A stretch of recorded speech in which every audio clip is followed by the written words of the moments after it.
Ladies and gentlemen, please welcome our distinguished alumnus, Ms. Shanoa Miller.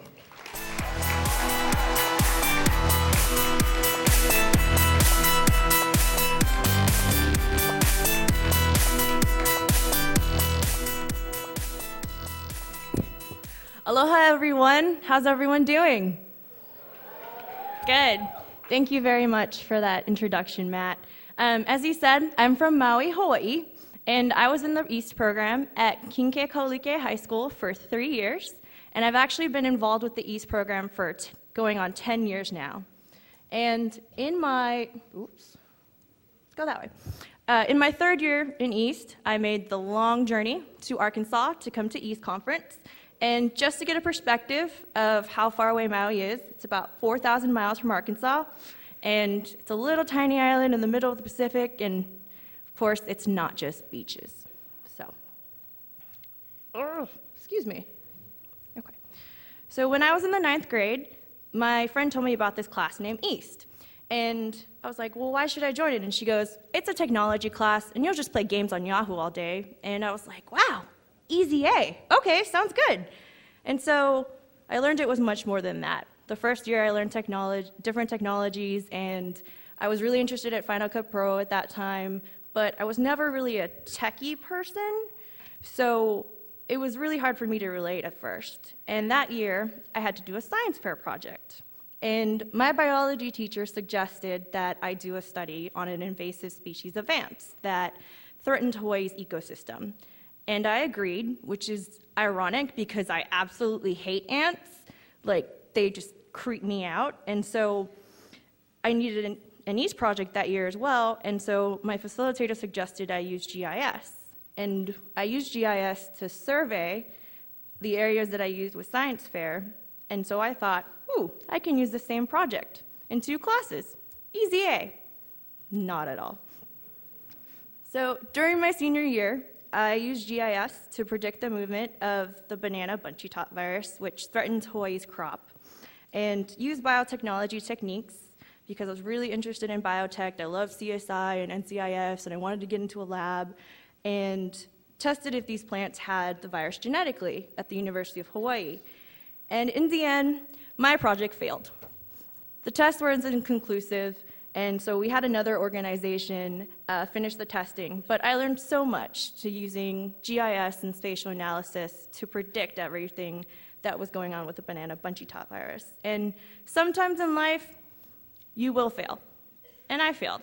But the trick is to learn from your mistakes and to grow with that so you never make mistakes again, or that mistake again, I believe. So how many of you have a book report or an assignment you've done in school that's still sitting on your hard drive? By raise of hands. Still sitting on your hard drive or printed off in a box? I do too. And so what I believe motivated me to help me with my East projects was that I knew what I was doing was actually affecting someone. I got to work with a lot of conservation organizations and the Hawaii legislature, and you know what? They listened. They took my project to heart and took my results and actually used it in their efforts. So learning GIS and GPS, these technologies set my project apart from others, and I got a lot of recognition for these projects. Ooh. Come on. Okay. So those projects led to many speaking engagements, as Matt mentioned earlier. I went to the ESRI User Conference in San Diego, California, and traveled the world doing other East presentations. And at Esri, I presented with Zach and Martin, 2 boys from BB, who presented with me on the stage in front of a live audience. And my senior year, with all the speaking engagements and traveling I did throughout the world, I probably missed well over a month of school. And it got to the point where my teachers would just sign the paper and be like, where are you going this year?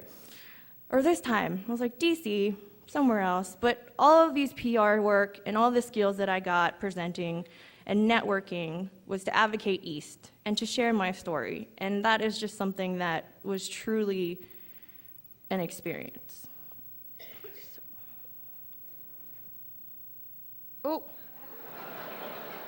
You weren't supposed to see that yet. So my East story continued after I graduated high school. I received I attended UALR on the East Scholarship, and I wasn't planning on going to Arkansas for school. I was planning actually to go to another school in another state, and what happened was I was stopped for the 3 days of conference, and they're like, you really have this great scholarship out there, and we want you to apply for it. And I was like, no, I'm okay. I'm not going to go to Arkansas for school. I mean, it's a nice state, but I'm okay. And so I applied on a whim, and I got it. And financially and with the programs that I wanted, it was the better fit. And through all my experiences in college, I did a lot of internships and research fellowships and even had jobs where I used GIS and data analysis to do service-related projects. Does that sound familiar? So I currently work for the Arkansas Center for Health Improvement, where I use GIS and data analysis to keep Arkansas healthy. And the work that we do influences many communities and even the legislature to help keep Arkansas healthy. East helped me discover that I had a passion to use technology and research to make a difference within my community. 7 years after I left my high school East program, I find myself continuing what I love to do. It is through East that students gain a better understanding of these issues within their communities. East challenges its students to learn to use cutting-edge technology, and it is the passion of its students, facilitators, and staff that makes East truly great. Education really is different here, and I know all of you agree. And with that, I want to let each and every one of you know that your East journey doesn't end here. It doesn't end after you graduate from high school. It doesn't end when you transition into another grade. If you were an East, you are an East ambassador to the world for all time. And the skills you gain through East truly do make a difference in your life. And I will know that each and every one of you will use these skills in life and to hold on to the memories that you received in East. Okay, so this is my 7th conference, and I've been a student, a presenter, a judge, a recruiter, and now a speaker. And this is something that has been a truly amazing experience. So once again, where are all the graduating seniors, the class of 2014? Woohoo! Congratulations, guys. I just want to say, enjoy these moments, get all you can out of conference, make connections, and know that your East journey doesn't end here.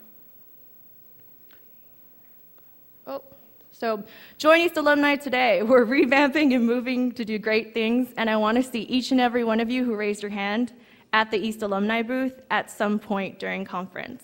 And you guys already saw it, but East Alumni is pretty awesome. I mean, look at our mascot. Ooh, why does it do that?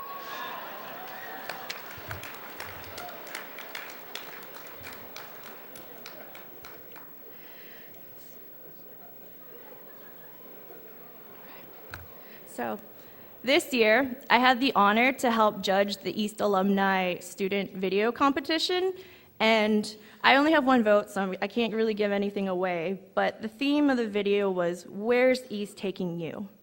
And while going through the entries, I came across a quote in the monologue that I really fell in love with and identified with, and it was from Pottsville High School, and it read, "I learned you really can make a difference. And that is not something every student can say, but it is something every East student can say." Thank you, Talis Weisgood.